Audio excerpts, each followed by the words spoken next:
Welcome, everyone, and happy Mother's Day. We just recited the Prajnaparamita Sutra, which we could say is the Mother's Day Sutra, in the sense that realizing the Prajnaparamita is the mother of all Buddhas. So it's considered feminine. And actually, emptiness is considered feminine. Again, mother of all realization. So we are working with the lineage, going through our family history. And just to review, Tilopa was a prince who renounced every worldly privilege and actually worked in a brothel, and during the day he pounded mustard seeds, extracting the mustard seed oil. So an extraordinary example of renunciation, not caring for this life, but spending life, even in the midst of a marketplace, focused on the nature of mind. Then his student was Naropa, who was a great scholar, had a certain amount of intellectual pride, and Tilopa helped him conquer that conceptual success, the intellectual pride. And Naropa had the student Marpa, and that's where we really began this series of talks. Marpa was a farmer who had the aspiration to bring Buddhism to Tibet. And it was a period when Buddhism had been in decline in Tibet. And in particular, it's not only philosophical Buddhism, but he received from Tilopa and Naropa the whole Vajrayana tradition. And not only Tilopa and Naropa, he met Saraha in a dream and worked with a few other key teachers. So you have the Vajrayana coming to Tibet through Marpa.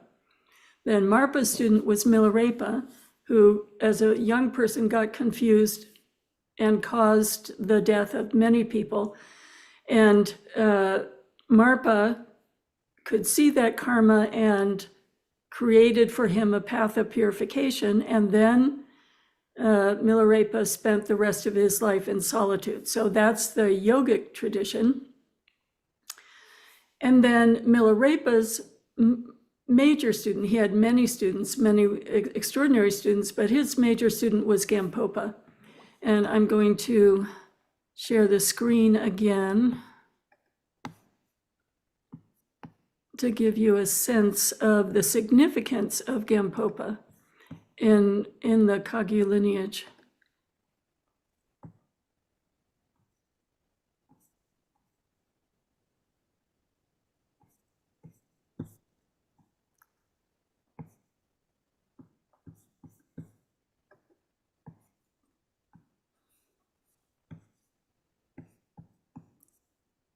And forgive me, it always takes me a minute.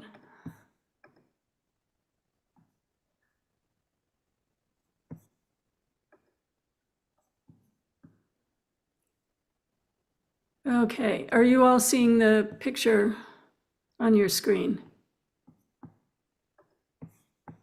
No, we're got a Northeast Hearing and Speech thing.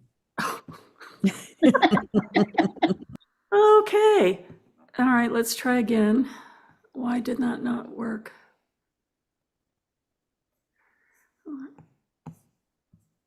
PowerPoint is just not showing up. Let me try again. And I had a terrible time trying to sign in this morning, and I think other people are experiencing some of that. And I had to sign in about 6 times before I could finally make a solid connection. And I can't We tell need why. a Zoom number or something? No, maybe the Zoom is having trouble today. And Mo, if you want to email it to me. No, just give me a minute and see why. Let's start again. Or we'll just skip it. I'll try one more time.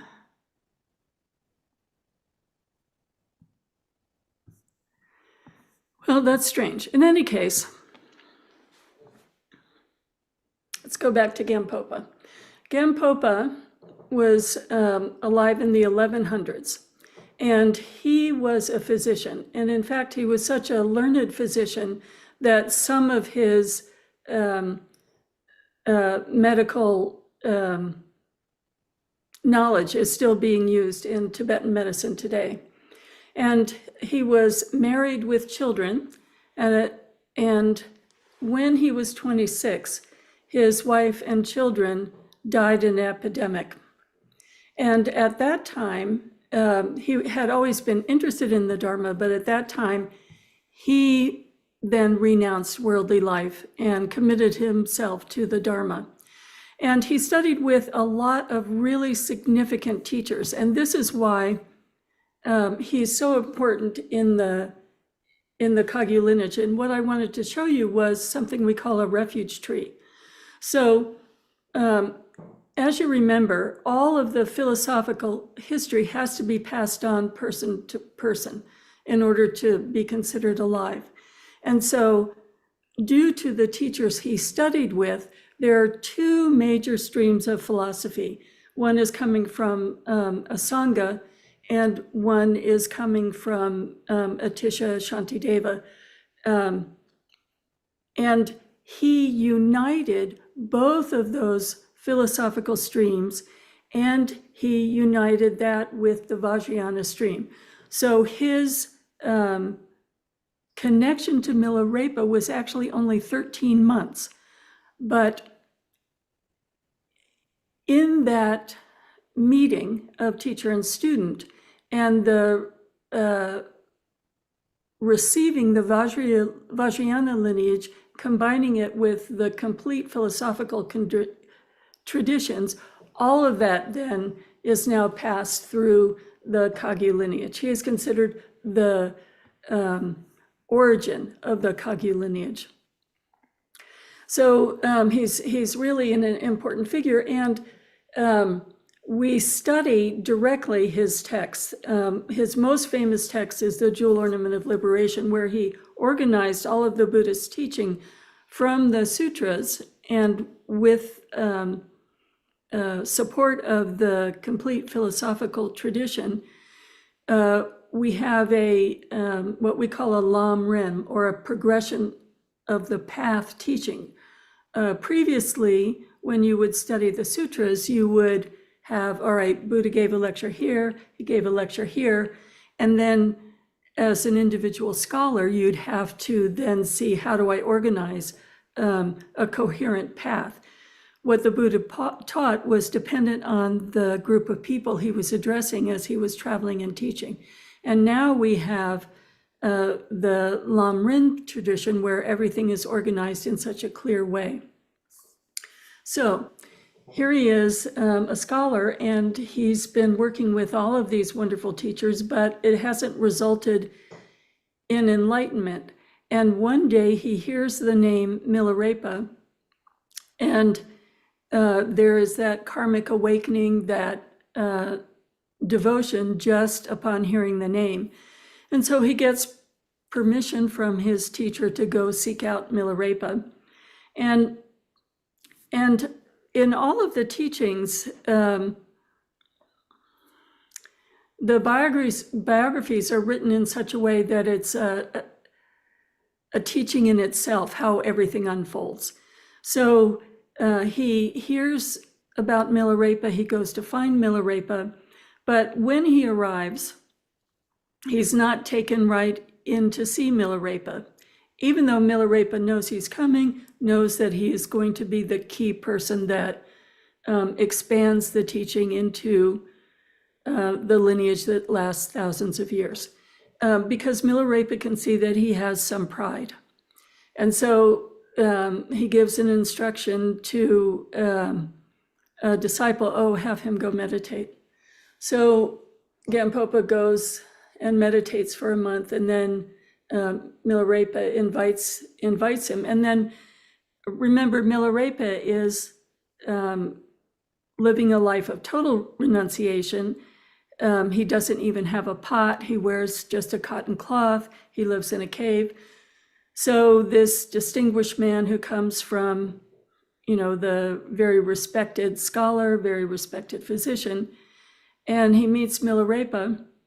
And at this point, when Gampopa went to study with his teachers, he became a monastic. Before this time, we don't have a monastic tradition in the Kagyu.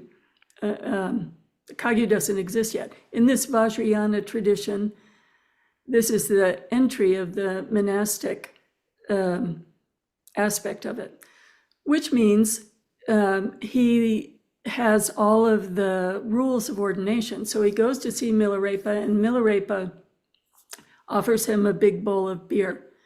And Gampopa hesitates for a moment because monastics don't drink any alcohol at all.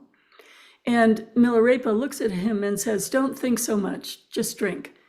And so in that moment, Gampopa says, "I need to trust the guru," and he drinks the whole bowl of beer. And Milarepa points out that this is an indication that he will be able to carry the entire body of teachings that Milarepa has. So this is really an extraordinary thing if you think about it. So if we look at His Holiness Chetsang Rinpoche holds the entire body of the Drikung Kagyu teachings. I think I mentioned that Lord Jigten Sumgun wrote 90 books. Just one person wrote 90 books. And in terms of empowerments, when His Holiness has passed the lineage, it's 6 months of empowerments, and sometimes there are 50 empowerments a day. So imagine having the intellectual capacity to hold the whole lineage and to accomplish the whole lineage. It's not just holding it, it's accomplishing it so it can be passed. So here's this amazing prediction and indication. Most of us, most of the living teachers that you meet carry a section of the lineage, but the whole lineage is really quite extraordinary. So Gampopa, wanting to be respectful, offers Milarepa gold, and Milarepa says, essentially, read the room, that gold and this old man don't agree. So he says, keep the gold for your practice. So then Gampopa only stays with him, as I said, 13 months. And Milarepa sets him on the path of meditation and says, "Oh, go off, here's some instructions, go off and meditate for a month and then come back. Or just go meditate." So Gampopa is there, and there becomes this dance between the teacher and student. Gampopa would be meditating and he'd have some wonderful experience. And he'd run to the teacher essentially saying, "Did I do it? Is this meaningful? Did I get enlightened?" And Milarepa would say, "Oh, it's indigestion, go back and meditate." And then Gampopa would have some other wonderful experience, and Milarepa would say, "It's nothing, just keep meditating." And there's this refrain for essentially the 13 months of Milarepa dismissing every experience because it's incomplete and because it's essentially ego-based to some degree. And finally, when Gampopa is able to meditate without any expectation, without any attachment, without any sense of achieving, we just recited the line in the Prashna Paramita, "No attainment and nothing to attain." When he reaches that state, then he has a wonderful dream, and Milarepa says, again, just keep persevering, but I will interpret that dream for you. And he does interpret the dream and gives him more teachings, essentially on the Vajrayana, about how to keep practicing. And he can see that now Gampopa has really received everything from Milarepa. So he goes into his last instructions, and I'll just read a little bit of that.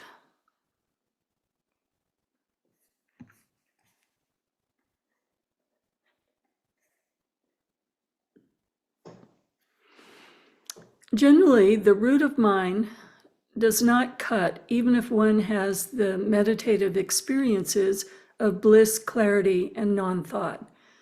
One does not transcend the three realms of samsara. Not cutting the root refers to temporary meditation experiences.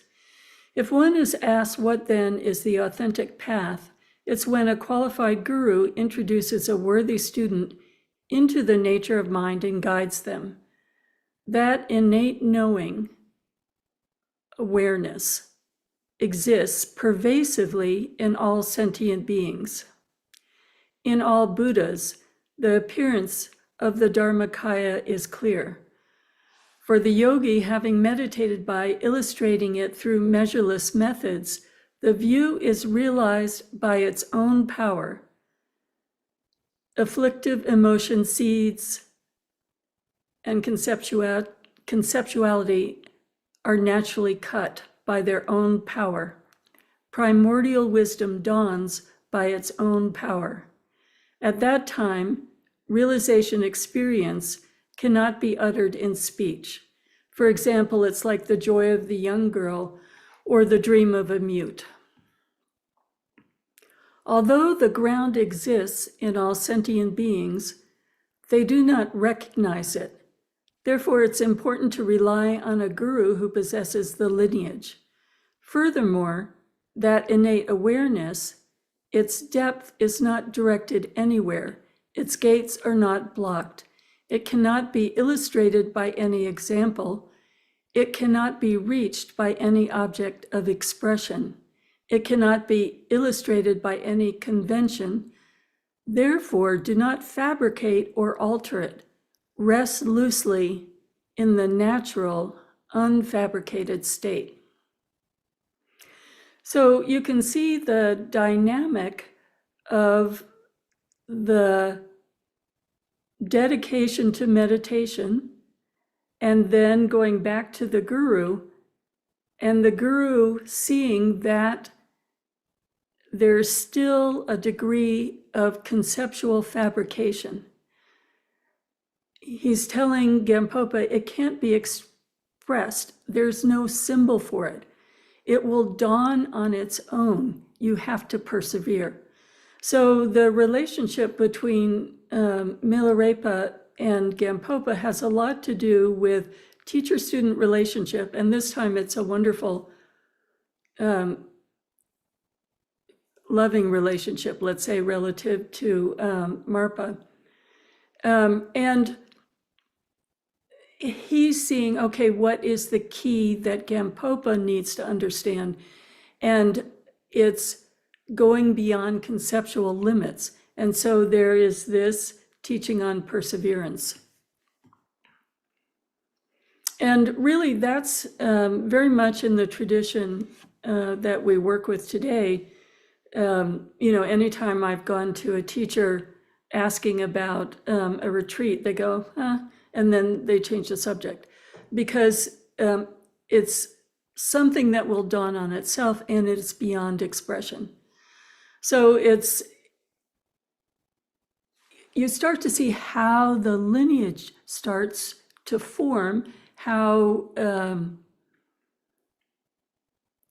the teacher-student relationship is so important, and how the extraordinary teachers examine the student and find the key that releases them into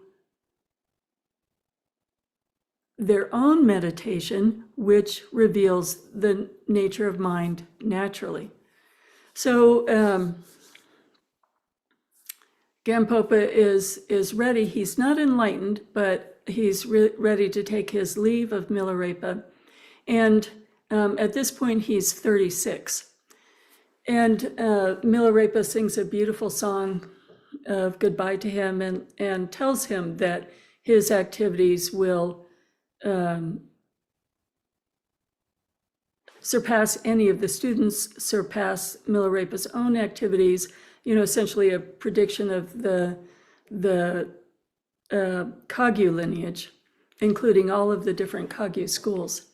And he starts to leave, and Milarepa calls him back and says, "Oh, son, I forgot to give you the most important lesson.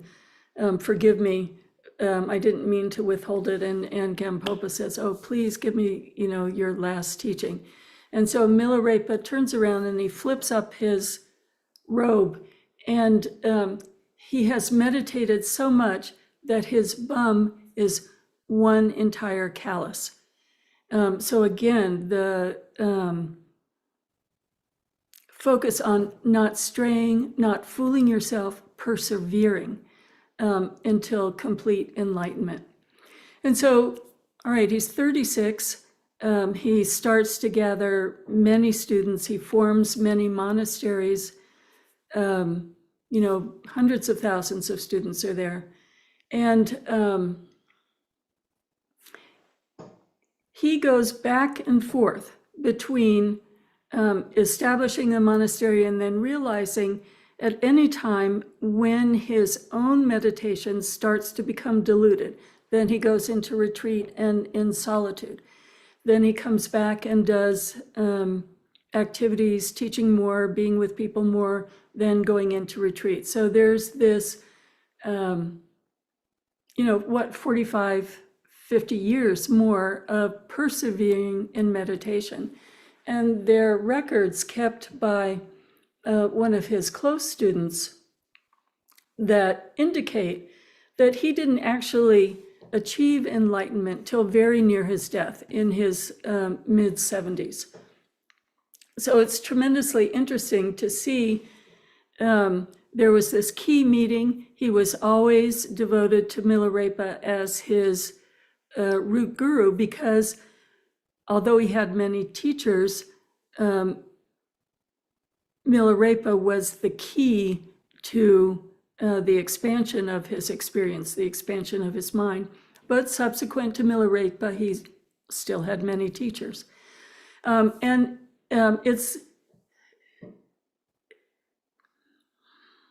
It is said that the whole Mahamudra tradition comes from Gampopa. And it's not clear if that's mainly from Milarepa's teaching or if it's a gathering of all of the teachings and the whole philosophical tradition that he received that then resulted in this particular method of teaching that we call Mahamudra, a method of systematic retreat, systematic study, and renunciation and practice. So the whole study system we have comes from him. The retreat practice, the fivefold Mahamudra practice, that is the curriculum of all the Kagyu, comes from him. It's really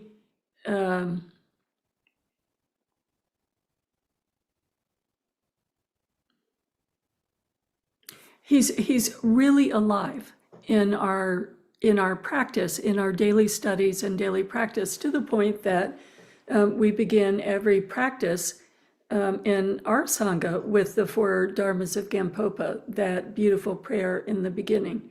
So there's a tremendous amount of reverence towards Gampopa and appreciation of Gampopa, and a active relationship with Gampopa because he is so much a part of our daily practice and study tradition.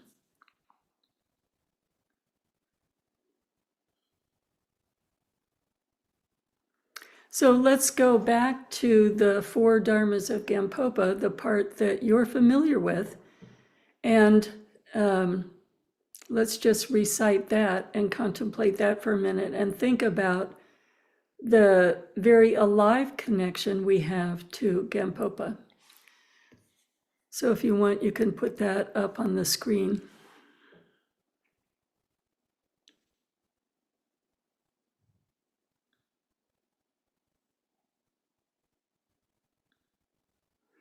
Annie or Sarah, if you'd want to put the 4 dharmas of Gampopa up on the screen. Yeah, thanks. So again, these people in the lineage were extraordinary minds, and they were just like us. They were, they encountered the Dharma, they encountered the teachings, and they offered complete renunciation of this life, and they fully lived the teachings. And because they fully lived the teachings, this whole lineage came to exist. You need to go further up, the 4 dharmas of Gampopa, the very beginning.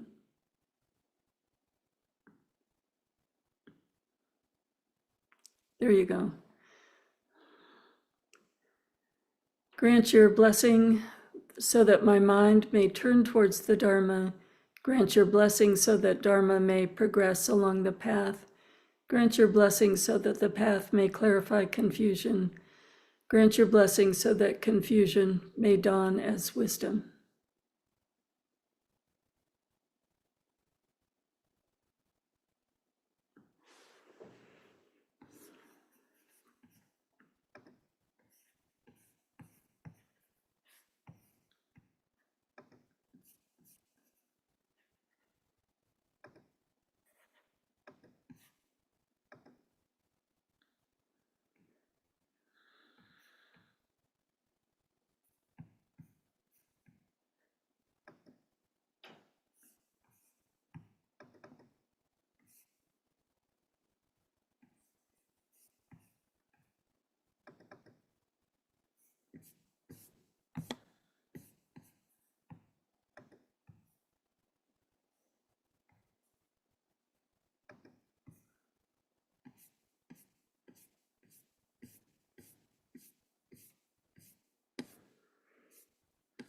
Grant your blessing so that my mind may become one with the Dharma. Grant your blessings that the Dharma may progress along the path. Grant your blessings that the path may clarify confusion. Grant your blessings that confusion may dawn as wisdom.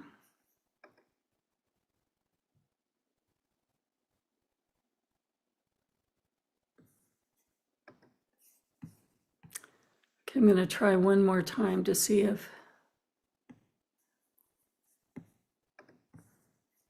I can pull up. Okay, there it is.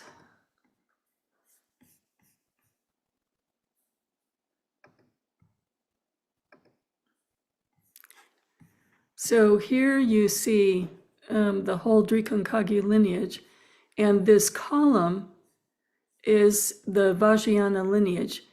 And just above, here's Lord Jigten Sumgun, just above his head are Tilopa, Naropa, Marpa, Milarepa, etc. And here are the 2 philosophical traditions on the left and right that unite with Gampopa's presence. And those were Asanga and One of them was a Sangha. I'd have to go back and make sure I was accurate. All of the great philosophies are coming through one of these traditions or the other. And so the point is they're both included. One is Shantideva and one is a Sangha. And as you can see, there are numerous philosophers in each tradition. And then Okay, here we go. Here is Gampopa, and we know Gampopa because he's always wearing this hat. And it said that this has some sort of resemblance to the cave he's in. But this hat is used today, so empowerments that come through Gampopa, His Holiness will always put on the Gampopa hat. So there are just so many traces of Gampopa throughout our experience in the Kagyu in general and the Drikung Kagyu specifically.